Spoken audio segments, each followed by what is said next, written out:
भाभी, ये तो आपका रोज का है। साल में एक बार आने का मौका मिलता है तो यहाँ आकर आपके नखरे उठाओ। रोज ही कोई ना कोई बीमारी लेकर बैठ जाती हूँ। मुझे कुछ नहीं पता। मुझसे कोई काम की उम्मीद मत करिएगा कि मैं ससुराल में भी काम करूँ और मायके आकर भी काम करूँ। कि नंद मानसी तमकते हुए सुनाकर चली गई। जूही तो सुनकर रह गई कि कोई इतना स्वार्थी कैसे हो सकता है कि मेरे तो पैर में प्लास्टर चढ़ा है और सबको अपने अपने कामों की पड़ी है। आज सुबह ही आंगन की सफाई करते हुए वो फिसल गई थी। हड्डी में माइनर सा बाल आ गया था। तब भी 15 दिन के लिए प्लास्टर चढ़ा था। तब तक सासू माँ कलावती जी सर पर हाथ मारती हुई आ गई। हाय रे मेरी फूटी किस्मत। सोचा था कि बहू आ जाएगी तो सुकून से 2 घड़ी बैठकर आराम करूंगी। बेटियां आएंगी तो उनसे बातें करूंगी। वो बेचारी कितने अरमानों के साथ मायके आई है कि भाभी कुछ सेवा करेंगी। लेकिन यहाँ तो तुम उल्टे हम माँ बेटियों से सेवा करवाने के लिए तैयार बैठी हो। मुझे तो लगता है ये सब तुम्हारी सोची समझी चाल है।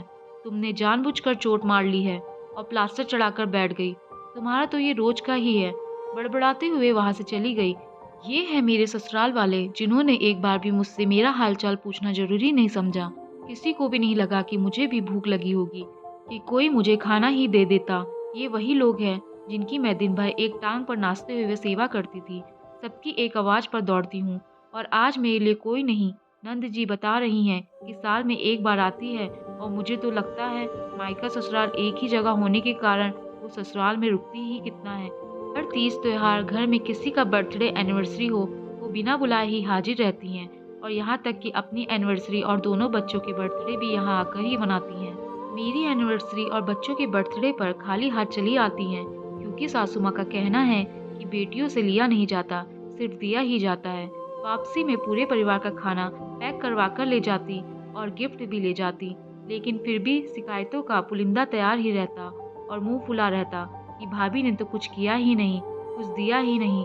गर्मियों की छुट्टियों में तो पूरे 1 महीने के लिए अटैची लेकर आ जाती। अपनी नंद आकर भी चली जाती, लेकिन मेरी नंद जी वापस नहीं जाती क्योंकि ससुराल में काम करना पड़ेगा। जरा जरा देर में नंद जी को चाय, बच्चों को ठंडा ताजा नाश्ता उसमें भी सुनाती रहती से ये तला भुना नहीं खाया जाता। तो एक दिन भेलपुरी बना दी तो दोनों माँ बेटियों ने ये कहकर नाक में दम कर दिया, मायके में कुछ देखा हो तब तो बनाना जाने, वहाँ लैया ही खाई है तो वही बनाकर रख दी। खाने में रोज सुबह शाम वैरायटी चाहिए रहती। अगर सुबह कुछ बच जाए तो मेरे हिस्से में सबके लिए ताजा ताजा कुछ बनाओ। सुबह से रात हो जाती लेकिन दम मारने की फुर्सत नहीं मिलती। लेकिन आज जब मुझे सहारे की जरूरत है तो सबने मुंह मोड़ लिया। ऐसे जता दिया कि जैसे सब कुछ मैंने जानबूझकर कर किया हो। सबको सबकी फरमाइशों पर दौड़ दौड़ कर खिलाने वाली आज खुद भूखी बैठी है और कोई उसे पूछने तक नहीं आया, बल्कि सुनाकर चलते बने। मुझे भूख लग रही है, ये सब सोचते हुए जूही की आंखें छलछला आई और वो घसीटते हुए किचन तक जाने की कोशिश करने लगी क्योंकि उसे दर्द की दवाई खानी थी। तभी उसके पतिदेव रमन भी घर में घुसे और उसे इस तरह घसीटते देखकर आगे बढ़कर उसे सहारा देकर बैठाया और चिल्लाने लगे, क्या घर में कोई नहीं है जो तुम इस हालत में इस किचन में जाने की कोशिश कर रही हो? माँ है, मानसी है, उसकी बड़ी बड़ी बेटियां भी हैं, उनसे कहकर करवा लेती। आपकी माँ और बहन ने मुझे 4 बातें ही सुनाई और किसी ने मेरा हालचाल पूछना तक जरूरी नहीं समझा। सबको खाना बनाकर खिलाने वाली को आज जरूरत पड़ने पर कोई खाना देने वाला नहीं है इस घर में। कहते हुए जूही रोने लग गई। तो ठीक है, मैं कल ही तुम्हें मायके छोड़कर आता हूँ और अब से तुम भी किसी की सेवा नहीं करोगी। जो लोग ससुराल छोड़कर मायके में पड़े रहते हैं वो भी सुन ले कि जो मेरी जरूरत पर मेरे काम नहीं आए तो मैं भी उनकी आवभगत नहीं कर सकता।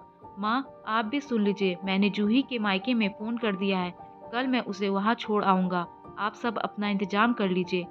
लोग इंसानियत के नाते बाहर वालों को खाने के लिए पूछ लेते हैं, आप घर की बहू को खाना भी नहीं दे सकी। मुझे आपसे तो ऐसी उम्मीद बिल्कुल नहीं थी।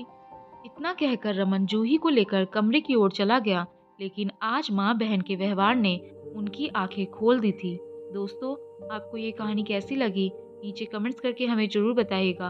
अगर आपको ये कहानी पसंद आई हो तो अपने दोस्तों के साथ जरूर शेयर करें और ऐसी ही प्यारी कहानियाँ सुनने के लिए हमारे चैनल को सब्सक्राइब करके बेल आइकन को ऑल पे सेट करना ना भूलें। धन्यवाद।